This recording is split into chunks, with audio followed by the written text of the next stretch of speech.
Hello everyone, my name is Chuck. You're watching episode 141 of Let's Plant. We have just finished a succulent show story arc and now I can move on with my life.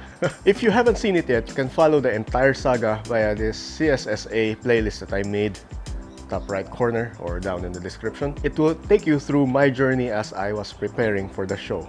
As you are no doubt aware, I had to deal with a lot of footage and my poor old computer is struggling to keep up, and I can't count the number of times it crashed on me while rendering. It is a decent machine, but it is also over 4 years old now, so I think it is due an upgrade. I guess I better sell a lot of plants to fund that. Now, speaking of selling plants, I have been slowly reorganizing my garden. Now that the show is out of the way, I can finally focus on that task. I have two main tasks right now, one of which is finding out which plants I could already sell and propagating even more plants. That way I would have more to sell in the future. The first task is easy. Maybe I just have to reorganize my garden, break apart some clumps, replant some pops. But for the latter, it's a bit more involved. I would need to do some chopping, some planting, and maybe even start a new batch of seedlings. Lots to do. Nikki, say hi! I'm also thinking of doing a lot of experiments related to plant growth. There's a whole lot of things that I would like to do, and I would have to start working on them before it gets too hot in the middle of summer. And I think I still have the time. So in this episode, we're going to go through some of my plants. High five! Very good.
So that bit explains why I have all of these parcels right here.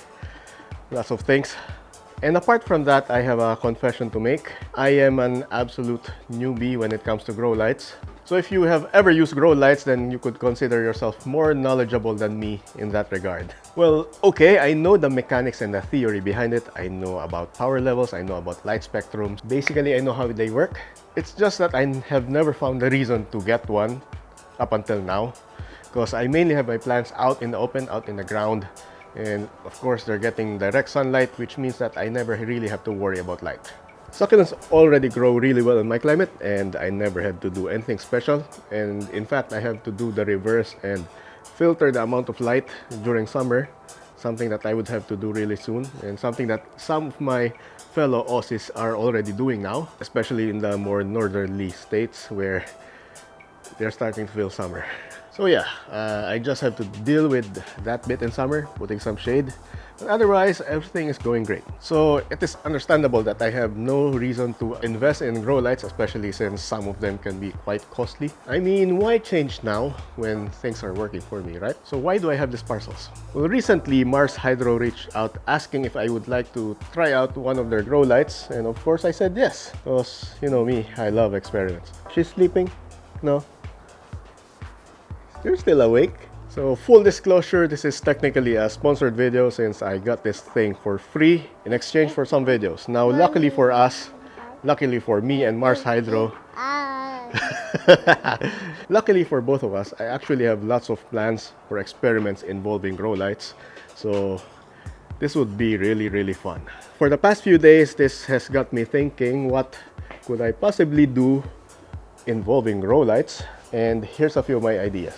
Number one, of course, grow seedlings any time of the year. Since I have full control of the growing environment, grow lights, and that would be perfect. Number two would be experimenting with light levels. So all I would be doing is to compare the light level between, ambient light, sunlight out in the open, so direct sunlight during sunny days, no clouds, versus overcast days like what we have today, and compare it against the power output of grow lights.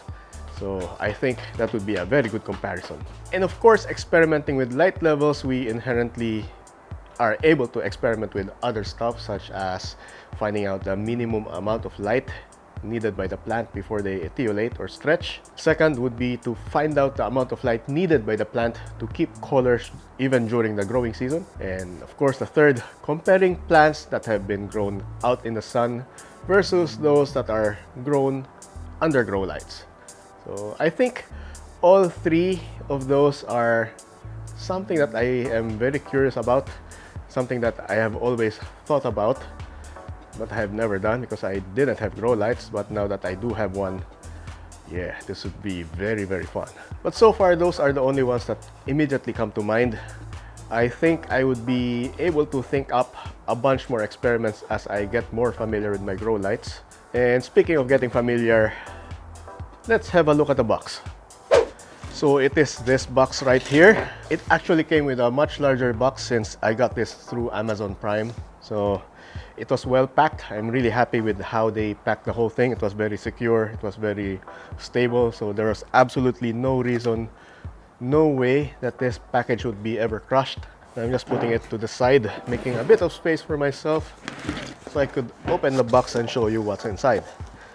So opening the box, there's this piece of paper here showing the batch number, batch details. So I'll just set this aside. I'm not sure what to make of this, but I am assuming that it has to do with the serial numbers here. And anyway, let's ignore that for now. And here's the actual grow light. There's this bit of plywood that's protecting the whole thing from getting crushed in the middle, which is really nice. They take great care of making sure that the product is packed correctly, packed very safely. And yeah, here's the actual plate. No, do you call this a plate? I'm not sure what the terminology is because, like I said, I'm an absolute newbie. And here it is.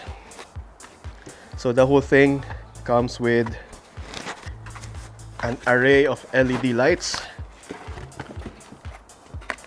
So we have this tray here, and I'm just struggling with removing the styrofoam padding here, which is of course good because that means that it has been packed very carefully, and it ensures that it isn't moving around in transit. So here's the grow light itself. Here's the module up top, and this is interesting. So I never knew that with grow lights such as these that you could control the output. I thought they were just fixed. This specific model is the TS1000. It is a 1000 watt LED light system. It is full spectrum. The light would be white rather than red and blue. So here's the tray. Up here is the power lead, which connects into the LED, I don't know what to call this, a socket thingy right here. And on the other side is, of course, the lead, which would connect to your mains power. So this one here, and you need an adapter. And it came with this Australian power cord. As you can see from here, the plug, that's Australian plug. And I'm happy that they did this because from experience, every time I order something online, the power plugs are usually not Australian, and I end up getting another adapter. I've got a whole lot of adapters, man. So something like this is a really nice touch, especially if you're selling in the Australian market. So good on ya, Mars Hydro. And coming with the kit are these light hangers, which are rope ratchets. So as you can see right here, there's two pairs, which means that you can have them suspended from two ends. And I guess I could affix it onto this alfresco if I want. If I intend to set up something right here, but I'll figure that out in future episodes. But otherwise, yeah, this kit is basically the grow light and the hangers. So here's another look at the Mars Hydro grow light again. Like I said, I'm an absolute newbie. I would have to confer with some of my friends who are more experienced with grow lights to have an independent view on this. But looking online, I already see a lot of reviews on this specific product, and I'm liking what I see.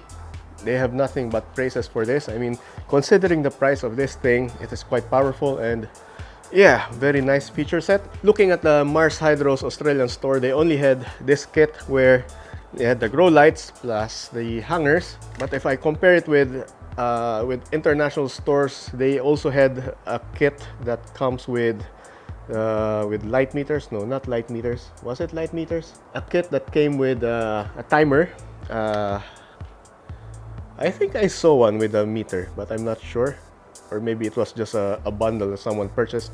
But in any case, having something like this is quite bare bone, which means that it is good for those who are looking for additional grow lights to add into their existing systems. In my case, this is going to be my first system, which is why I still need to purchase a bunch of other stuff, such as maybe a thermometer, a light meter, maybe even I haven't purchased the timer yet, but it's something that I could find locally. No problems there. So basically a bunch of stuff, and I also do not have the tent.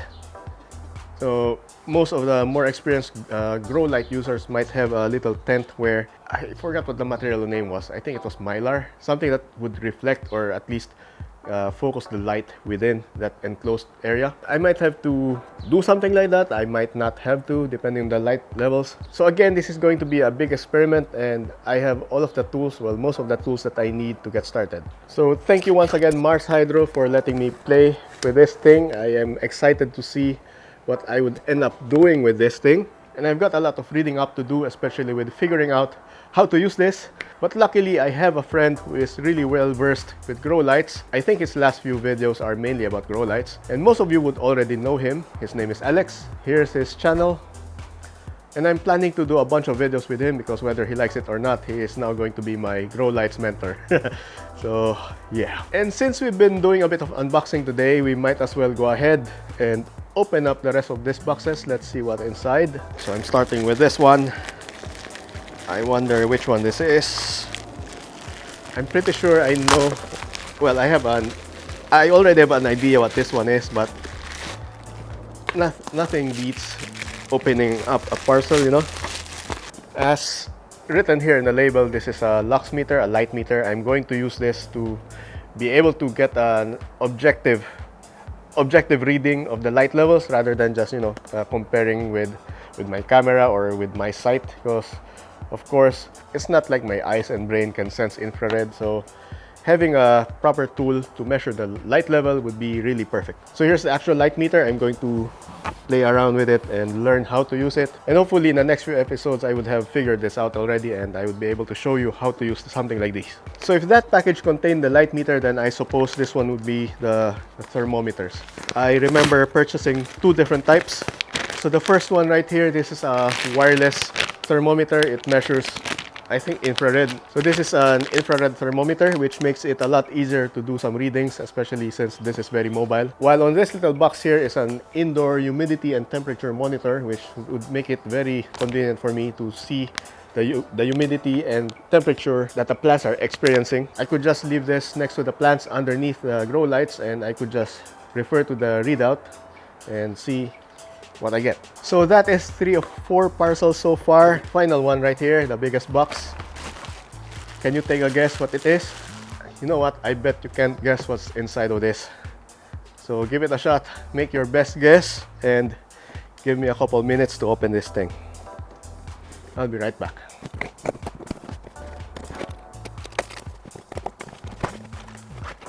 And now we're back. Have you made your guess yet? If you guessed pinwheel, then you're right.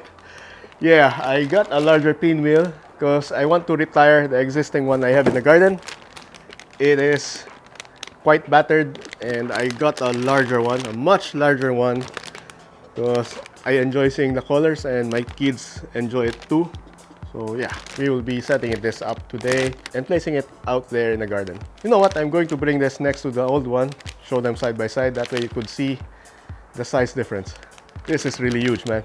So here's the new pinwheel. This is a 45 centimeter pinwheel compared to, I think this is just 20 or 24 centimeters, the old one. And what's 45? I think 45 is about 18 inches. So yeah, pretty much. This one is only half. The old one is half or 2/3. So I would say maybe, yeah, maybe 24 centimeters or about 10 inches. I don't know. A very big pinwheel, and I'm really happy. Yeah, I'm a sucker for pinwheels. I don't know why. Those of you who have been following me for quite a while would know that I am huge into experiments, and yeah, the mad scientist is back.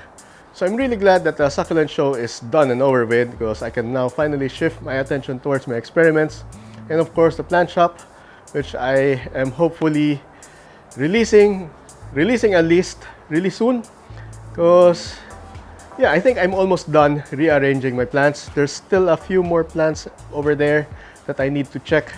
But otherwise, I think I'm almost ready, about 80-90% ready. So give me another week and I might release my plants. So yeah, if you would like to keep track of my experiments or find out about when my plant shop would be opening up again, then make sure to subscribe. I'll be making announcements on this channel, on my Cerriscapades Facebook page, and maybe even on my Instagram. I'll definitely also place something on my website, you know, just to signify that the shop is reopened. But of course, I also have to make this disclaimer that I can only only send plants to Australia, within Australia, because, you know, the restrictions and stuff.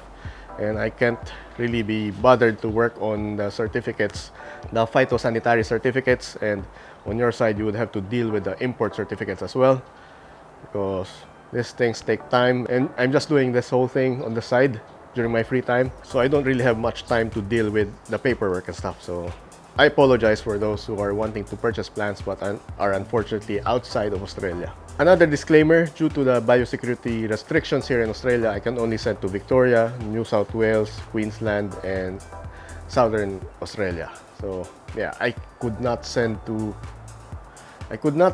Western Australia, to Northern Territory and Tasmania, because again, restrictions. So apologies for that. I can't wait to start on my experiments, so I'll see you in the next few episodes where we are going to figure out how to use all of these tools and actually start experiments. So I'll see you then. Bye.